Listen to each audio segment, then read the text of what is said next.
असते. जम्मू काश्मीरमध्ये आजही काश्मीरी पंडितांवर जो अत्याचार होतोय त्याबद्दल माफी मागितली असते. महिलांवरील अत्याचारात वाढ होते त्याबद्दल माफी मागितली असते. पण प्रत्येक वेळेला निवडणुका डोळ्यासमोर ठेवून कृती करायची, पावलं टाकायची, ही आमच्या प्रधानमंत्र्यांची खासियत आहे. त्याच्यामुळे छत्रपती शिवरायांची मागितलेली माफी हा तुमचा व्यक्तिगत विषय आहे, हा राजकीय विषय आहे. ही जर माफी मागितली नाही तर महाराष्ट्रच आपल्याला माफ करणार नाही, पण महाराष्ट्राने तुम्हाला माफ केलेलं नाही हे तुम्हाला कळेल. या राज्याचे मुख्यमंत्री, या राज्याचे 2 उपमुख्यमंत्री यांनी जी भूमिका बजावली आहे शिवरायांच्या अपमानात, त्याचा तपास कोण करणार? आरोपीला अटक कोण करणार? शिल्पकाराला ही सुपारी कोणी दिली काही कोटींची? त्यांची नावं कधी समोर येणार? सार्वजनिक बांधकाम खात्याने हे केलेलं काम आहे, त्या मंत्र्यांचा राजीनामा कोण घेणार? आणि पुतळ्यामागचं जे ठाणे कनेक्शन आहे, तर ठाणे कनेक्शनचा सूत्रधार जो आहे मंत्रिमंडळात वर्षा बंगल्यावर, त्याचा राजीनामा कोण घेणार? त्याच्यामुळे माफीने प्रश्न सुटत नाही. मोदींनी असं देखील उल्लेख केलेला आहे की काँग्रेसने सावरकरांची माफी का नाही मागितली, असा देखील उल्लेख त्यांनी केलेला आहे. छत्रपती शिवरायांची कोणाशीही तुलना होऊ शकत नाही.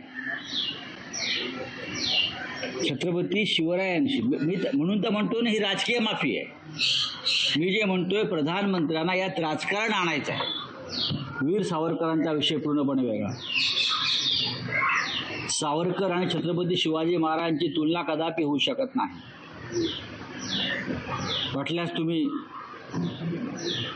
प्रधानमंत्र्यांनी आमच्या 6 सौंदर्य पानं हे सावरकरांचं पुस्तक आम्ही त्याला वाचायला पाठवू, प्रधानमंत्र्यांना वाचायला पाठवू. सावरकरांचा विषय पूर्णपणे वेगळा आहे. काँग्रेसनं काय करायचं, काँग्रेसचा प्रश्न असेल, पण आपण वीर सावरकरांना अद्याप भारतरत्न देऊन सन्मानित का केलं नाही, त्याबद्दल तुम्ही सावरकरांची माफी मागा.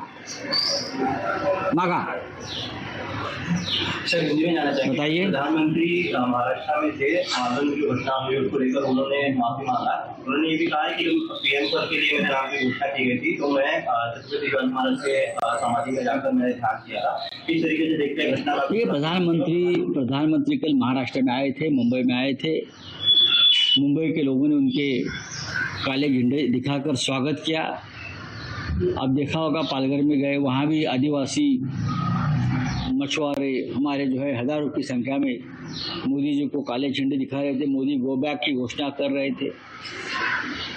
प्रधानमंत्री ने देखा कि छत्रपति शिवाजी महाराज का जिस तरह से अपमान इस राज्य में हुआ है और उनके ही सरकार ने किया, उनके बाद महाराष्ट्र का जो जनमानस है बहुत ही संतप्त हुआ है. एक आग लगी है हमारे मन में. अगर ये मामला ठंडा नहीं हो गया तो हमें महाराष्ट्र में घूमना मुश्किल होगा. ये राजनीतिक माफी है, ये राजनीतिक माफी है, पॉलिटिकल मूवमेंट उनकी मुंह है. माफी मांगो छूट जाइए, माफी मांगो छूट जाइए, यही है ना उनका. माफी मांगने से छत्रपति जी का जो अपमान हुआ है उनकी भरपाई नहीं होगी, कभी नहीं होगी. अगर सच्चे मन से अगर प्रधानमंत्री माफ़ी मांगते तो 5-10 साल पहले जो पुलवामा में हमारा 40 जवानों की हत्या हुई और देश में सन्नाटा हुआ, देश दुखी हो गया, उस वक्त देश से माफ़ी मांगनी चाहिए. एक साथ 40 जवान मारे गए आपकी नाकामी की वजह से. जिस तरह से जम्मू कश्मीर में आज भी हत्याएं चल रही है और हमारे कश्मीरी पंडितों को अब तक घर वापसी का आपका वायदा पूरा नहीं हो गया, उसके लिए भी माफ़ी मांगो. आपने इतने बार झूठ बोला है देश के सामने, आपको दर दिन माफ़ी मांगनी पड़ेगी, लेकिन आप माफ़ी नहीं मांगोगे. ये महाराष्ट्र है, महाराष्ट्र किसी को माफ़ नहीं करता, खास करके छत्रपति शिवाजी महाराज के मामले में. तो आपको माफ़ी मांगने के सिवाय आपके पास दूसरा कोई पर्याय नहीं था. लेकिन फिर भी जो हमारा आंदोलन कल से शुरू होगा ये सरकार के खिलाफ। जूते मारो ये सरकार, 1000 जूते मारो और एक गिनो, 1000 जूते मारो और एक गिनो। यह आंदोलन कल जारी रहेगा। माननीय उद्धव ठाकरे जी, शरद पवार साहब, नाना पटोले जी, महाविकास आघाड़ी के सभी नेतागण और लाखों कार्यकर्ता हमारे पार्टी के, हमारे आघाड़ी के कल गेटवे ऑफ इंडिया पर जमा हो गए और सरकार को खुलेआम जूते मारेंगे और सरकार को भगाएंगे। मांगो माफी। कांग्रेस की ओर से जब प्रधानमंत्री मुंबई आ रहे थे तो उसके विरोध में आंदोलन किए जाने की बात कही गई थी। हालांकि पुलिस ने कहीं ना कहीं जो कांग्रेस, देखिए पुलिस की दमनशाही तो होती है। हमारे साथी, उनको घर में दबोच लिया, किसी को अरेस्ट किया। इस राज्य में, इस देश में आंदोलन करने का फ्रीडम अब नहीं बचा है। हम आंदोलन नहीं कर सकते लोकतंत्र में, हम संसद में बोल नहीं सकते। हमारा freedom of speech and freedom of expression के ऊपर कंट्रोल आया है, सेंसरशिप आई है, हमको अरेस्ट करके लेके जाएंगे। ये स्थिति देश में है, तो आपको इसलिए देश की माफ़ी मांगनी पड़ेगी आने वाले दिनों में, और जरूर हम आपसे माफी मंगवाएंगे। मोठ्या संख्येने या ठिकाणी येऊ शकतात आणि मुंबई पोलिसांनी परवानगी अजूनपर्यंत आपल्याला दिली गेली नाही। बघा, मुंबई पोलीस, मिंदे सरकार व त्यांचे पक्षातले सगळे घाशीराम कोतवाल, बरं का, पेशव्यांचे, हे शेवटपर्यंत लोकभावनांचा उद्रेक दडपशाहीनं संपवण्याचा प्रयत्न करते। पण शिवरायांचा जेव्हा जेव्हा अपमान या महाराष्ट्रात झाला तेव्हा प्रधानमंत्री असोत किंवा अन्य कोणी असो त्यांना गुडघे टेकावे लागले।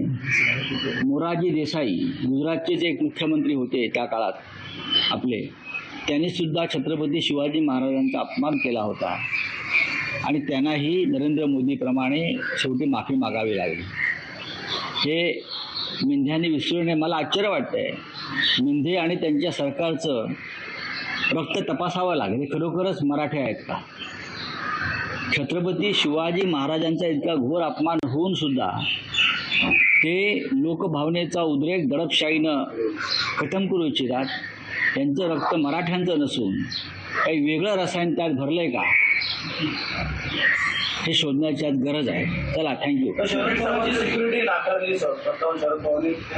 शरद पवार साहेब तर संजय राऊत यांनी मोदी सरकारवरती आणि शिंदे सरकारवरती जोरदार घणाघात केलेला आहे। छत्रपती शिवाजी महाराज आणि स्वातंत्र्यवीर सावरकर यांची तुलना होऊ शकत नाही असं संजय राऊत यांनी सांगितलंय। शिवरायांचा अवमान करणाऱ्या सरकारला धडा शिकवा असं यावेळेला संजय राऊत म्हणालेले आहेत।